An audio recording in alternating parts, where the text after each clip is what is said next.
What's up, guys? WG Slick here from the WG on Xbox YouTube channel, bringing you episode 4 of the best class setup for an operator series. And in today's video, we're going to be covering Recon. And Recon is probably one of the most frequently used operators in the game, mostly because of his ability to, obviously the sensor dart and the vision pulse. You can see enemies when you're not actually looking at them, and it's kind of overpowered, especially if you're a noob and you don't play this game much, or you don't play it with any skill at all. You're going to be want to be using Recon. And this video is going to show you what the best class setup is for using the Recon operator.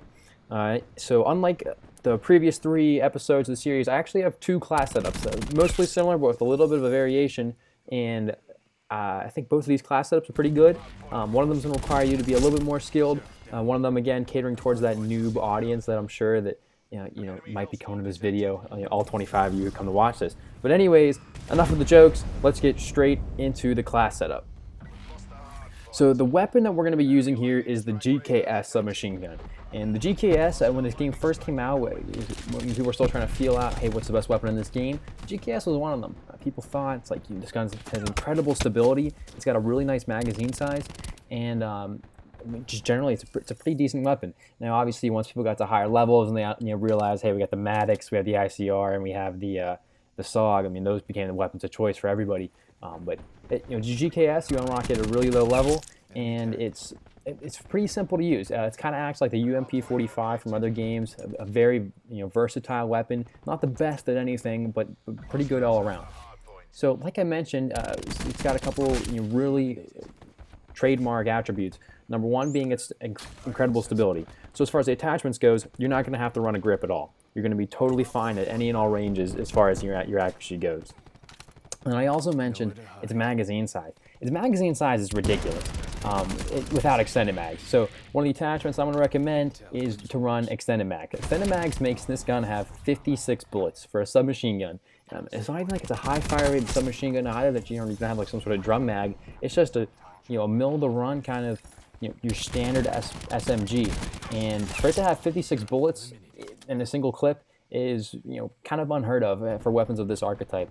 And so take advantage of the high ammo capacity it already has and slap on that extended mags, which is, it's a percentage increase, extended mags is. So, stacking extended mags to come from an already high clip size is going to make it so that you're never really going to have to reload. If you're coming up on 3 or 4 gunfights consecutively, you're able to make it through all of those and get all those kills that you need to without having to worry about reloading. The next attachment I'm going to recommend is the silencer, and this partly goes into keeping the stability and emphasizing that stability. So instead of using a foregrip, we're going to use a silencer to work with stability, because the silencer also has that attribute of silencing the weapon and making you not appear on the mini map whenever you fire your weapon. And one of the play styles that I'm going to suggest with this this operator is to work the spawns. You work behind the enemy. If you're going to win every gunfight when you're shooting into enemies' backs, that's how you want to play with this weapon. So using that silencer enables you to constantly be shooting in enemies' backs. They're not going to know you're there unless they have really good headsets and they're reasonably close to you. They're not going to hear you shooting, and they're not going to see you on the map. So using that silencer enhances that accuracy, number one, but it also makes it so that you maintain the stealth attribute to this operator. And then the third and final attachment, can have to use primary gunfighter here again, is quick draw. And quick draw is it's great for that mobility, great for that quick ADS. You're able to lock on your targets faster, and you're able to win gunfights quicker and with less risk to you. And when we go into the perk setup here, you're going to see why quick draw is so crucial in both class setups, because it plays well off of the perks. And so quick draw is definitely a must. So this is where the 2 classes split apart in their perks. Now, in the current gameplay you're watching on the Icebreaker map, the perks that I'm running are Gung Ho in perk 2, Ghost in perk 3, and also Dead Silence in perk 3. So obviously Ghost and Dead Silence play into that stealthy role this operator has. And I should quickly explain here, what the inspiration came for this Recon style. Recon's trademark saying is, knowledge wins wars. And so that's two-sided, right? On your side, obviously the knowledge comes from that sensor dart and that vision pulse. But on the other side, you want to make sure the enemy doesn't know where you are. So Ghost and Dead Silence, 2 major perks to help prevent enemy knowledge of your position. And that's really going to enhance the play style that this operator leads itself to. And then Gung Ho. Gung Ho is one of the most incredible perks in the game. 100% needs a nerf. because like I've been saying in each of these videos, it makes your ADS time from sprint basically 0. And if you want to play a fast-paced with this weapon, Gung Ho is really good for that. If you're trying to not play so much the spawn play style that I'm going to suggest later, and you're trying to play like a run and gun kind of attitude to it, Gung Ho is going to be what you want to use instead of the other perk setup that I'm running. So in that case, you're using your 2 perk 3s. You're going to need perk 3 Greed.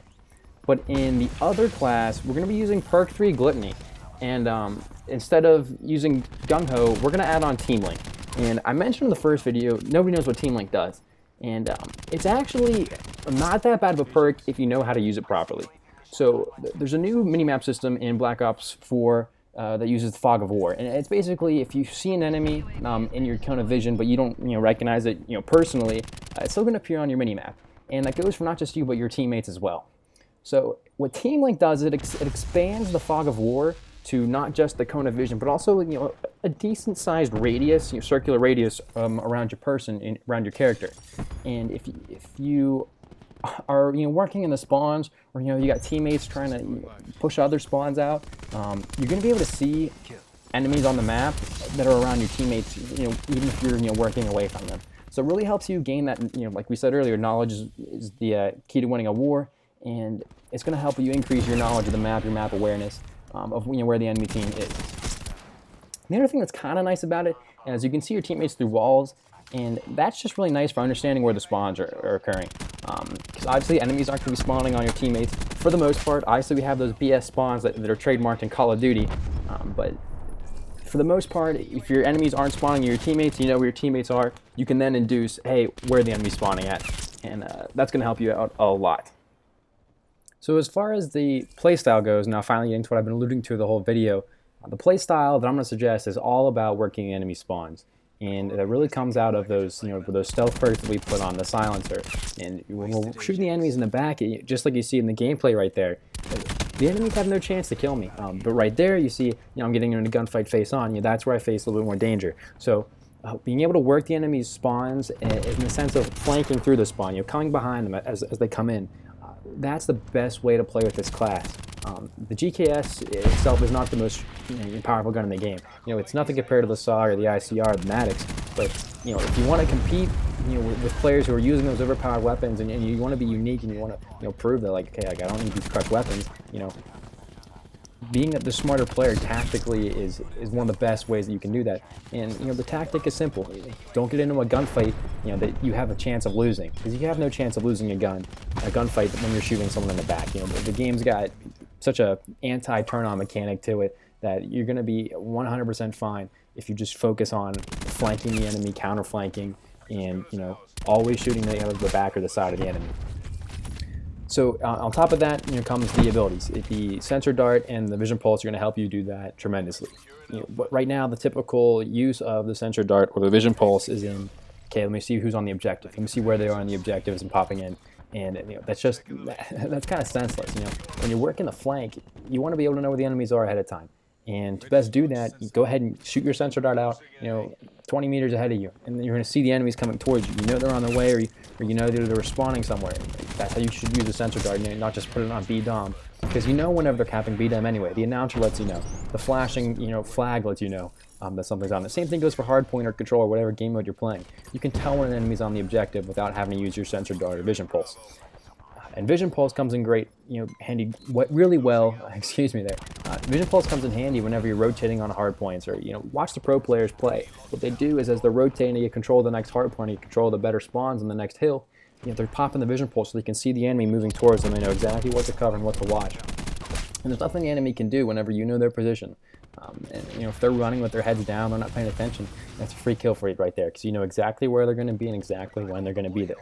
So, just to recap there, don't use it on the objective. Don't waste Recon's amazing abilities on an objective.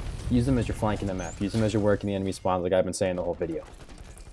So guys, that's just about going to do it for this one. Thank you very much for watching. In episode 5, we're going to talk about profit. And as for me, that'll be all. Thank you all again, and I'll see you next time. I guess something's